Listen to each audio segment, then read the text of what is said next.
हरिओम। कक्षा दसम के सभी विद्यार्थियों का एक बार फिर इस कालांश में स्वागत है। आज हम लोग क्षितिज भाग 2 के पाठ उत्साह को जानने वाले हैं, जिनकी रचना छायावादी कवि सूर्यकांत त्रिपाठी निराला जी के द्वारा की गई है।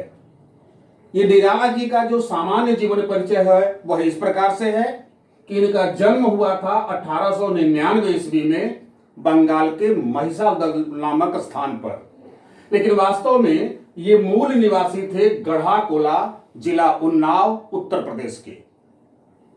9 साल की उम्र के बाद ये चले आए उत्तर प्रदेश और 14 साल की उम्र में इनका विवाह कर दिया गया और सन 1918 ईस्वी में इनकी पत्नी का निधन हो गया।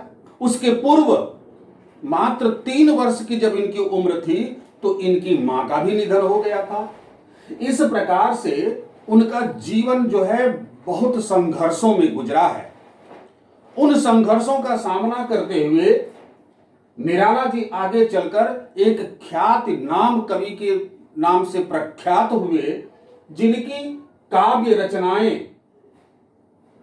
जैसे अनामिका, परिमल, नए पत्ते, गीतिका, कुकुरमुत्ता, राम की शक्ति, तुलसीदास, ये अनेक उनकी काव्य रचनाएं हैं। इसके अलावा उन्होंने उपन्यास भी लिखा, जिसमें उल्का, निरुपमा, चोटी की पकड़, ये उनके उपन्यास हैं। उसी प्रकार से उनका कहानी संग्रह भी आपको मिलता है, लिली, सखी, चतुरी, चमार के नाम से। फिर उन्होंने एक निबंध संग्रह भी किया जो प्रबंध की प्रतिभा के नाम से प्रसिद्ध है। इस प्रकार से बहुमुखी प्रतिभा के धनी निराला जी आगे चलकर इन्होंने समन्वय, मतवाला और सुधा नामक पत्रिकाओं का भी संपादन किया। निराला जी छायावाद के ऐसे पहले कवि हैं जिन्होंने मुक्त छंद की, माने छंद के विधान से उससे मुक्त किया। जैसे ये रचना बिल्कुल छंद मुक्त रचना है, ध्यान दीजिएगा तो समझ में बात आएगी। और जो आपके पाठ्यक्रम में उत्साह नामक जो ये कविता है, इस कविता का पूरी तरीके से निराला जी ने मानवीकरण किया है, अर्थात पूरी कविता मानवीकरण अलंकार की उदाहरण है। आइए देखें कि इस उत्साह नामक कविता के माध्यम से कवि क्या कहना चाहते हैं। क्या कह रहे हैं? लिखते हैं कि बादल गरजो, आह्वान गीत है ये आह्वान गीत है। बादल का आह्वान कर रहे हैं, बुला रहे हैं। कैसे? तो बादल गरजो, घेर घेर घोर गगन धारा धरवो। बादल गरजो, ललित ललित काले घुंघराले, अब बाल कल्पना के से पाले। विद्युत छवि उर्मे कवि नव जीवन वाले, वज्र छिपा नूतन कविता, फिर भर दो बादल गरजो। विप्लव और क्रांति के प्रतीक बादल का आह्वान करते हैं निराला जी इस कविता के माध्यम से। कहते हैं, अय बादल गर्जना करो, अय बादल गर्जना करो। किस प्रकार? घेर घेर घोर गगन,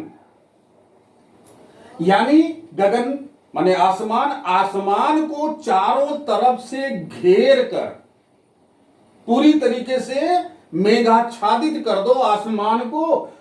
और इसके बाद अय बादल, धाराधर कहते हैं धाराओं को धारण करने वाला, अर्थात बादल। कहते हैं अय बादल, आसमान को चारों तरफ से घेर करके घनघोर गर्जना करो। घोर माने घनघोर गर्जना करो। क्यों ऐसा कह रहा है कवि?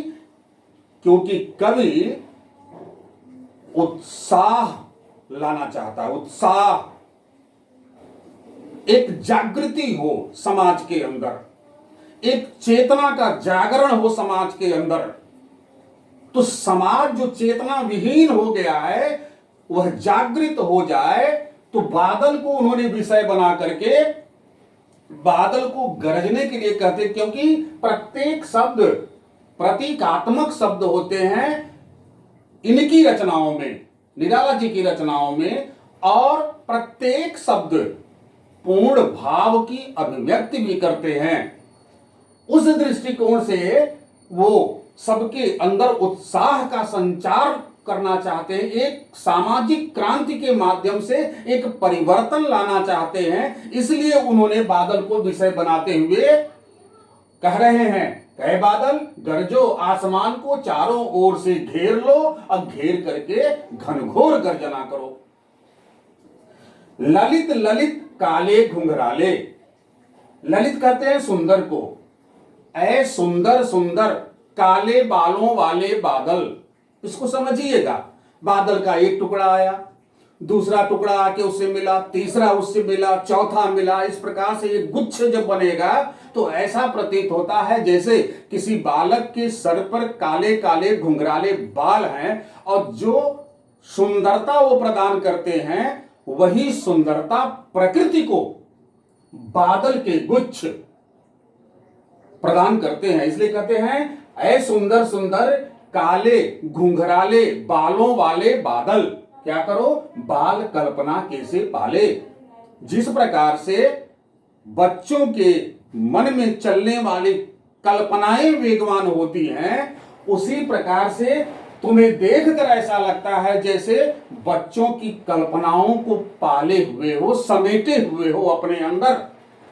इसलिए फिर आह्वान करते हैं कि विद्युत छवि उर्मे, तुम्हारे हृदय में, बादल से कह रहे हैं कि तुम्हारे हृदय में बिजली की चमक है। जब एक बादल का टुकड़ा दूसरे बादल के टुकड़े से टकराता है तो ये तेज चमक होती है। उसी को हम लोग क्या कहते हैं, विद्युत छवि, बिजली की चमक। तो तुम्हारे हृदय में बिजली की चमक है। अपनी उस चमक को नए जमाने के कवियों की रचनाओं में वज्र छिपा नूतन कविता, अर्थात अपने अंदर, अपने हृदय के अंदर की बिजली की चमक और वज्र के समान शक्ति जो तुम अपने अंदर लिए हुए हो उसको प्रदान करो और आने वाली नई कविताओं में ऐसा ओज भर दो, ऐसा उसमें शब्दों का भंडारण हो जाए जिससे उत्साह का संचार हो। इसलिए फिर कहते हैं कि बादल गरजो, घनघोर गर्जना करो। बरसने के लिए यहां पर कवि बादल को नहीं कह रहा है, गरजने के लिए कह रहा है। क्यों? क्योंकि यहां पर बादल उत्साह और क्रांति का प्रतीक है और सामाजिक जनचेतना को जागृत करने का उद्देश्य है कवि का। इसलिए वह बादल से बरसने के लिए नहीं कहता है बल्कि गरजने के लिए कहता है। ये छायावाद की खूबसूरती होती है कि अंतर मन के भावों को बाहरी दुनिया से ले आकर के सामंजस्य बिठाना, ये छायावाद में अद्भुत कला है। और उस कला का अद्भुत उदाहरण अपनी रचनाओं में सूर्यकांत त्रिपाठी निराला जी ने दिया है। इसके बाद जो वो बादल से कहते हैं उसकी चर्चा हम लोग आज के इस कालांश में नहीं करके कल के कालांश में करने वाले हैं कि इसके अलावा कवि ने बादल से क्या कहा, इसकी चर्चा हम लोग कल करेंगे। उम्मीद है आपको बात समझ में आई होगी। कल जब चर्चा करेंगे तो इसको लेकर के सारी बात आप तक पहुंच जाएगी। धन्यवाद।